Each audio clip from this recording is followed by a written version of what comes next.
Lost Doll, dia duet dengan Denny Caknan, keren banget.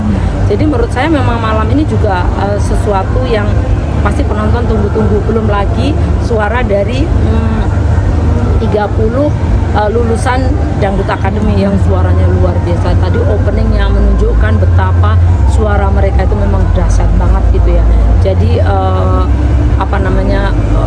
bersaut-sautan lagu dengan habis Iwan Fals, kemudian mereka, terus kemudian ada slang dan sebagainya, itu betul-betul grande, keren, dan membuat penonton itu wow, decak lah pokoknya gitu. Jadi ini kemarin malam pertama udah keren, ini malam kedua keren lagi, apalagi besok.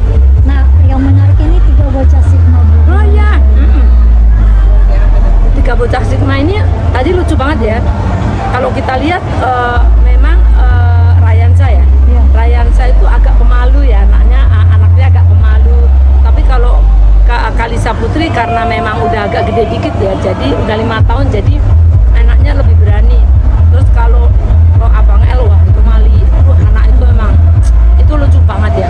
Dan kalau saya lihat tadi dia sebenarnya pengen dia terus yang show gitu kan,